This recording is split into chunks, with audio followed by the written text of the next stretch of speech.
大家好，还有我们的经理，还有一位叫典藏师，还有我们各位的前贤，大家早安。早安，早安。很开心，我进到这么庄严的一个场地啊，因为平常我接触比较多的地方是在学校。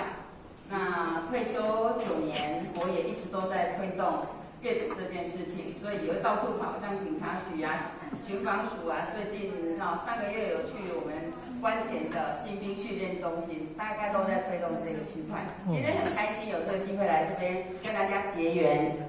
好，那今天那我就把口罩拿下来哈，这样大家就看到我的庐山真面目啊！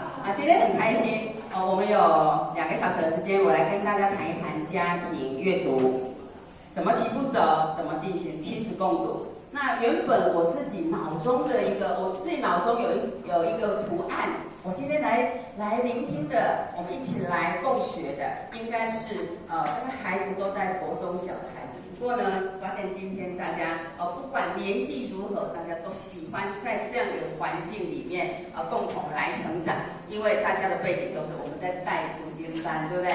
那以前我在学校担任这个行政职务的时候呢，其实我学校也都推读经，古圣先贤所有的经书，在学校推很多的，都是靠各位在后面当我们的后盾但是我今天要把阅读这件事情扩比较大的范围来讲比如说我们在日常生活里面，我今天要跟大家分享的就是共读重要性在哪里。原本最主要在讲这一块，但是我很想跟大家分享的就是说，我们这边有很多年轻的父母亲，共读这件事情对学习的影响是什么？如果各位知道，在读经的时候，也可以跟我们来读经的这些父母亲，让他们更着重在读经这个区块。阅读经是其中的一个部分，阅读的面向非常的广，所以我想要跟大家谈一谈共读的技巧是什么因为今天比较没有小朋友，所以也许我就不把时间花在示范上面那么在这样的一个状况之下，我想我们各位都很清楚，大家愿意在读经这个区块去带领，相信大家都很理解家是孩子的第一间教室，大家同意不同意？同意。是的，我相信各位都有一个美满的家庭，我们都希望为我们的道亲们创造一个更美好的未来的家庭。那孩子也是未来家的支柱，我们期待他们有一个美好的生活。所以呢，在他们年纪轻轻的时候，接触书籍，接触经书，接触他喜欢的这些面向，我相信对他人生都是一个很好的学习。所以亲子共读这4个字，一直都是我在自己的职业过程里面很在乎、很努力去推广的。包括现在我退休了，我目前也是家庭教育中心的职工，我们都在协助家庭教育职工来推动亲子共读、家庭教育的这个区块所以今天我们的主题就是这个画面。我相信在各位这个浅显的家庭里面，不管你现在宝贝多大或者说也许你的孩子因为我们今天的年龄层感觉上反正就快有小孩，但是也有很资深的前辈们但是我们亲子共读这件事情，各位带的对象以小朋友居多吗？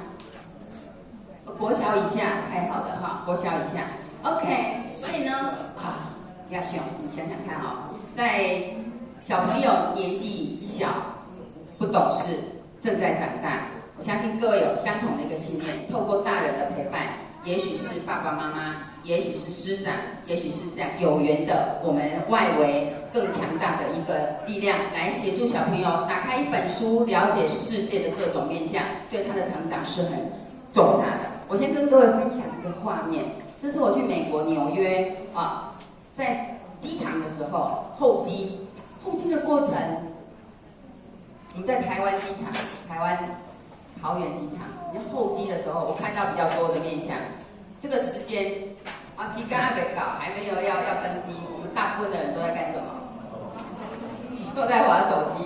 因为我那一天在纽约机场，我看到这几个画面，我非常的惊讶，而且年纪都比我们大，拿的书都比我们厚，他们就这样安安静静的在那里看书。我也想跟大家分享一下，我最近在看的这一本书，这是我最近在看那一本书。我今天要出门的时候，临时就把它放到我包包里面去，随时都在阅读。如果我们能形成这样的一个生活习惯，我相信在我们周遭的孩子们、朋友们容易受到影响。所以其实在谈亲子共读，我们最期待的就是我们大人要先养成这个习惯，展现这样子的一个示范。我相信小朋友他是比较容易被带领、被引导的。那因为我父母亲年纪越来越大，80几岁，然后毛病很多。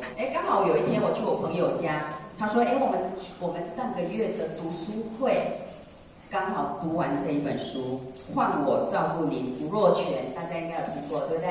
他照顾了中风失智的妈妈20几年，妈妈离开之后，他写了这本书，人家的生命经验，透过别人的生命经验，透过别人的智慧透过阅读的这个书写，让我们在最短的时间之内理解当下的问题，怎么透过经验跟智慧来解决、来面对。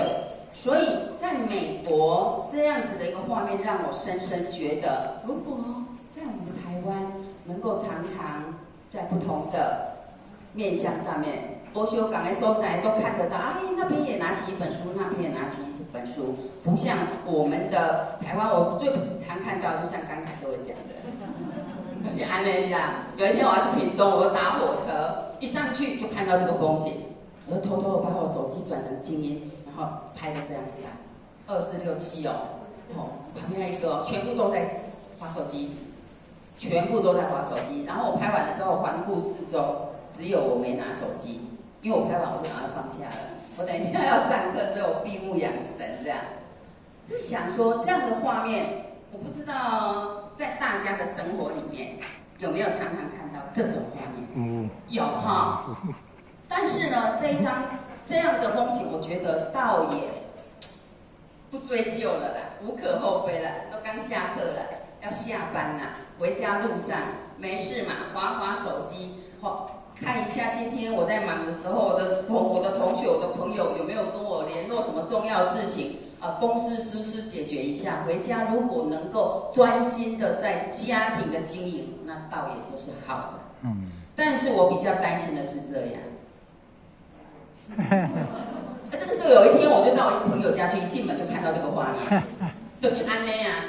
我们现在父母亲，三代都一样3代都一样，小的、中的、大的，每个人手上一定都一只手机，没有那一只手机好像活不下去了，天天滑到最后孩子长大了，童年过去了，我们跟孩子之间的陪伴变少了，孩子心中空空的。然后你又希望他学习成就好，你又希望他各种的这个品德通通都好，但是过程里面我们缺少了陪伴，没有陪他，没有带领他，因为我们大人忙我们大人的，但是黄奕走后我们在讨论我们的事我们在做我们开心的事情，那孩子你只要乖乖的在那边安静的坐着，不要吵我就好了。这样的画面是目前台湾我很担心，但是还蛮普遍的现象各位的一个家庭，因为我们来自不同的家庭，我对各位的认识又很有限，几乎没有零那我们就从这些画面回过头来省思自己，察觉自己，察觉是很重要的察觉自己。我的生活呢？今天我丢出这个问题，这些画面，那我呢？我是什么？我相信各位，因为要带领读经班。各位在阅读这个区块上面也有一定你们的领域。那因为我本身也带小朋友的读书会，那我本身念儿童文学，所以儿童文学带小朋友这个区块，儿童小说是学校老师比较不足的地方。那我退休之后，我就在社区推这一块来补学校的不足，来补孩子的需求。那阅读这个区块，各位是推读经，读经还有一个很重大的重点。各位在推动的过程里面，有一个隐藏的很重要的，对孩子影响很大的，我不知道各位同意不同意哦。这是我曾经在一个1年级下学期小朋友的家庭联络簿看到，我把它拍下来的，我念给各位听哈。好了，我们一起念好不好？你们印象很深刻哦，两位一起念来。家人陪伴，以前家人会但有了手机，家人就不陪我了。好希望家人陪我度过这1年。有了手机，家人就不陪我了，因为大家最重要的就是手机。曾经有一个太太说：“老公，我下辈子要当你的手机。”为什么？因为我看你每天晚上要睡觉的时候，你会帮他充电，摸一摸你在睡觉。醒来眼睛一张开，第一件事情就是摸手机，我来划一划。我多希望我就是你身旁那一只手机。你关心老婆都没有关心手机那么的用心。好，手机已经占掉我们生活很大的一个部分，在一个没有察觉的过程里面，我们就忽略掉我们周边、我们家庭的经营，我们对孩子的陪伴，孩子心中非常大的一个渴望。我希望我的家人陪我度过这1年，陪伴对孩子的人生成长阶段是一个非常重要。我常常在亲子讲座里面去谈到，陪伴对小朋友心理的发展有多大。我们身为父母亲，要常常跟孩子说话。这边有好年轻的这个浅显哦。孩子在成长过程里面，我们跟孩子说越多话，我们是孩子的重要他人。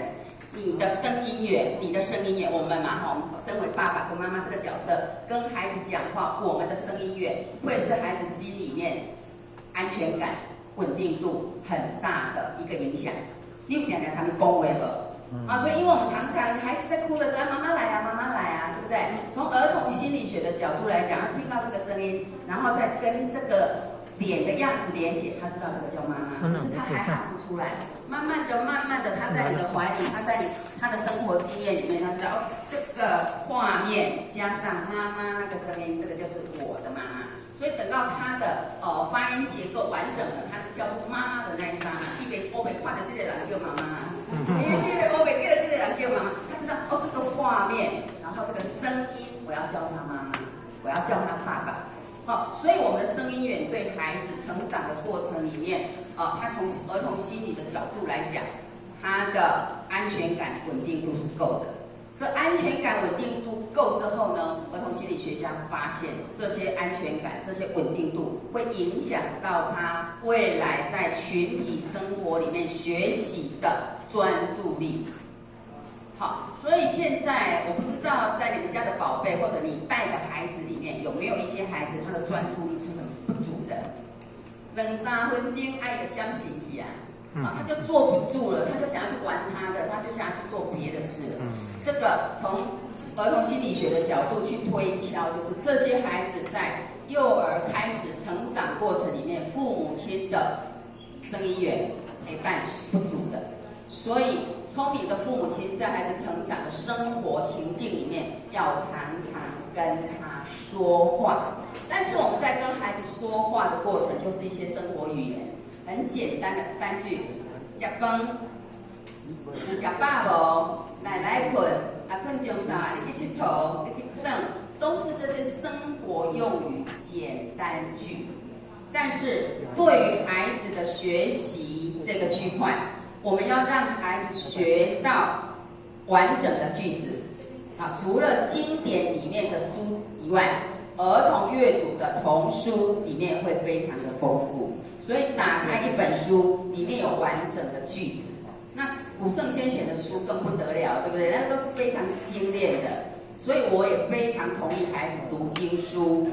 因此，聪明的父母亲在孩子成长的过程里面，要常常陪伴的过程里面，语言是不可少的。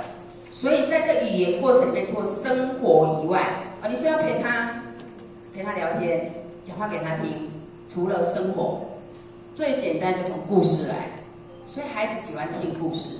聪明的父母亲、学校的带领、团队的一个带领，很多都会透过故事来跟孩子可能告诉他一些习惯的养成，可能告诉他一些品德的建立。透过故事会比我们讲大道理好太多了。所以孩子爱听故事又是一个天性，故事里面又有很多完整的句子，这对孩子的学习帮助都很大。所以各位都是孩子的贵人，在推动读经这个区块，各位绝对是一个大的一个推动力。各位来看这5张图哦，请各位看这5张图，我想要跟各位表达什么？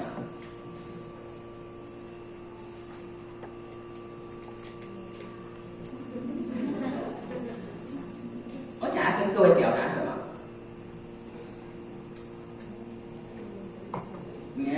各位都好有智慧，对不对？就是你看，连动物都会学习哦。他会做这个动作，绝对是他日常生活当中周遭有的，他才学得起来。连我们的宠物都会学主人哦，是不？我相信各位应该都有属于自己这样的经验哦。囡仔是安怎大汉的？阿公饲的同阿嬷饲的袂相共。我们都是吃一样的米长大的，别人的囡仔被偷生一个，囡仔是被偷生一个，都会跟我们一模一样，很相似，是不是？这就说明了什么？各位刚才讲的学习，那这种学习又是什么样的学习？模仿的学习，有样学样的学习，是不是？所以大人很清楚，我们都是孩子的镜子，应该是说，我们是孩子的镜子。其实孩子也是我们的镜子。你想画阿基娜那样呢？我们要先回过头来，不是急着先骂孩子，先问问自己，我到底做了什么让孩子学习了？所以，我常常都说，我们家我养了2个孩子，刚才这个前贤有说，2个在成长历程里面，读书历程，其实我没有花多少心思，我把所有心思都在照顾别人家孩子。我36岁当校长，其实校务真的很繁忙。但是我做的很多是孩子在小的时候，尤其他国小2年级之前，我的陪伴，我拍胸脯说我做的很足，因为那时候我还是老师，你有比较多的时间去实践在亲子陪伴、亲子共舞这一块，所以我天天说故事给他听，常常跟他说话，内心养成那个幸福感、稳定度，他专注力就强，所以他在学习的过程里面，我很清楚让他知道，学习是你的事，不是我的事。爸爸妈妈是支持你、陪伴你，然后协助你。有事可以找父母亲，但学习这件事是你的。当正确的认知建立了，其实我们当父母亲就不用花太多力气。我都常常讲说，我的孩子是靠天在养，然后我去养别人家的孩子我养别人，我照顾别人家孩子，我家的孩子就有这个老天爷来照顾我。所以我要跟大家讲的是，如果我们从小能够常常陪伴孩子，陪伴这一个词，我不知道各位对陪伴这个词的认知是什么？陪伴，也许也可以讲说，今天来陪伴各位的聚会，各位陪伴我来宣导这样子的重要性。我们彼此有一个互动，有互动才叫做陪伴。今天你放学了，我下班了，你从外面回来，我们大家都在家，可是妈妈在厨房忙，老公在客厅看电视、滑手机，儿子在房间里面写作业，可能在打电动。请问这家人彼此有没有在陪伴？没有，只是大家都在家而已，没有陪伴，因为没有互动，没有互动。前阵子我有一个朋友跟我讲说，很难得哦，因为这个武汉疫情之后呢，大家比较愿意在家煮饭。我今年几乎都在家煮饭了，拜疫情的日子，防疫新生活。他煮好饭之后呢，就对着2楼、3楼大声喊什么？吃饭啊，吃饭了很棒！现在在家吃饭很开心，很幸福。吃饭哦，就喊了，没有人回应他。吃饭哦，没有人回应他，大家大概都很专注自己的事情。结果呢，他说好吧，没有人回应我，煮好饭了。他手机拿起来，就在他们家的群组里面发一个讯息：饭煮好了，下来吃饭。不到3秒钟，老公 OK， 儿子 OK， 女儿 OK， 然后就下来了。天哪，他就心里面很 OS， 我的声音已经不及手机的魔力了。所以手机这件事情取代了家人之间互相的陪伴。那我要讲的，如果孩子都长大了，有自己的天地了，他知道自己要在干什么了，那个都另当别论了。我很在乎的是，孩子在成长的历程里面，如果真的少了这些家人的互动，我觉得对孩子的成长影响很大。就像刚才我说的，那个小朋友写的，我多希望家人这一年能够陪我，不要再因为手机就忽略我了。所以陪伴这个词是希望有互动。互动的意思就是共同做一件事情，像我们今天共聚一堂，在这边共同做一件事情，就我们来理解共读这件事情有多么的重要。这一件事情，各位到学校去，在社区里面推动读经这件事情，共同做这件事情。好，那共同做这件事情，共同做一件事情有互动，都叫做陪伴。所以你动态的带他出去玩呐，带他去骑车啦，带他出去打球。跟他一起玩桌游，静态一起看电视，打开一本书，这个通通都是陪伴。各位不晓得，我相信各位应该有听过我们国内一个非常有名的教授，叫做洪兰教授。哇，谢谢你们都点头，各位真的是博学多闻。洪兰教授是专门研究什么的？对，他专门研究脑神经的。他曾经说过，打开一本书，每一个人哦。如果你能透过你的下视丘就是眼部的结构嘛，你透过你的眼睛把文字立体化。各位去想这句话是什么意思？专家的这种简单的字啊，讲到都红到的，叫做专家。你讲一个人如果能够透过下视丘把平面的文字立体化。他的脑神经连接脑神经的活动力最强。好，那请教各位浅显，什么叫做透过下视丘把平面的文字立体化？这个过程叫做啥？实践。对啊，好棒，就叫做阅读。来，咱来把书看文字啊，那文字经过你的了解之后，它就有画面啊，立体化，这叫阅读。所有你带小朋友运动、跟孩子聊天、陪他玩游戏，透过任何的游戏都是陪伴，透过任何形式都是陪伴，都是好的。但是在这陪伴的过程里面，如果我们带着孩子阅读，孩子在阅读的过程里面，包括大人、包括小孩，脑神经连接线的活动力最强，那对孩子的脑部开发是速度最快的。所以为什么洪兰教授在场的各位有很多年纪可能跟我相仿哦？洪兰的老公叫曾志朗，曾志朗当教育部长的时候，他只推一件事情，就是阅读，就是阅读。所以亲子阅读这件事情的重要性，我刚才已经讲了两个了。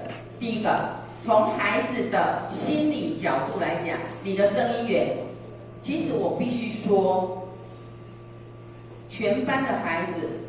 班上的孩子，如果有一个孩子是你们家的孩子，你的声音也对他帮助最大。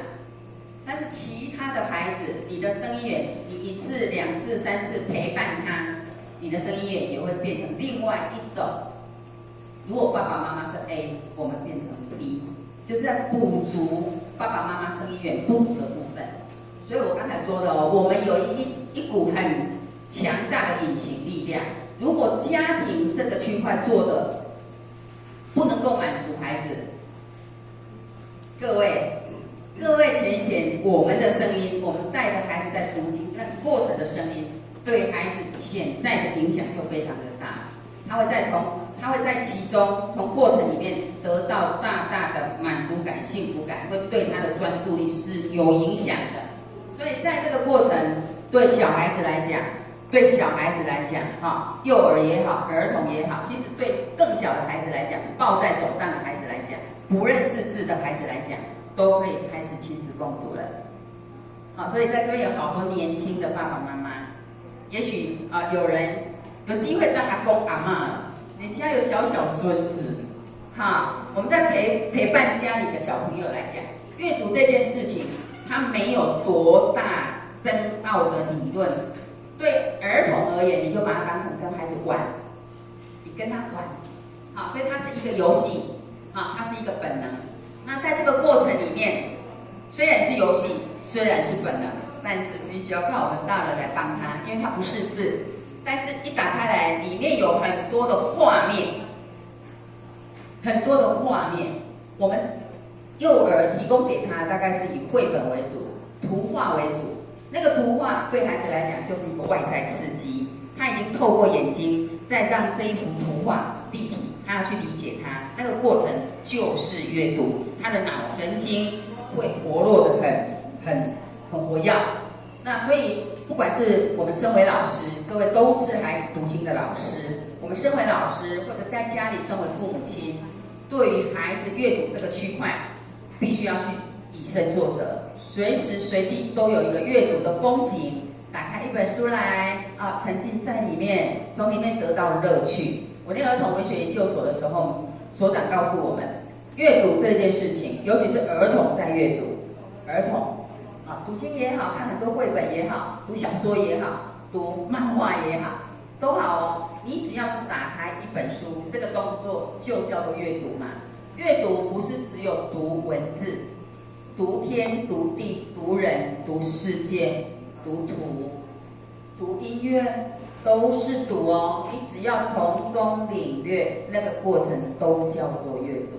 所以阅读的范围是非常广的，但是慢慢的我们会把它聚焦到文字的阅读，因为文字的阐述是比较丰富的，但是绘本啊，那个图像啦、音乐啦，那个阅读它是非常的想象的，都好，都有它不同的一个面向。那在这个过程里面，我们大人的以身作则是很重要，来协助他，我们要变成一个很有能力的大人。那我刚才说了，阅读这件事情最重要的啊，我们所长告诉我们，阅读这件事情最重要的第一件事情，要让孩子觉得有趣。如果我们只是来跟我念、跟我背，孩子久了他不觉得有趣，他很容易放弃。如果我们让孩子觉得这件事情很有趣，因为孩子本身是爱玩的，他爱听故事，爱玩，所以我们的经典里面，我们在读经典里面，经典的背后都会有故事。我相信各位在备课的时候，都会去理解这一句话后面可能含着什么样子的意思，去找一个相同的故事。如果能够透过这样的过程说给孩子听，孩子对这个经书的内容，他会更加的快速了解。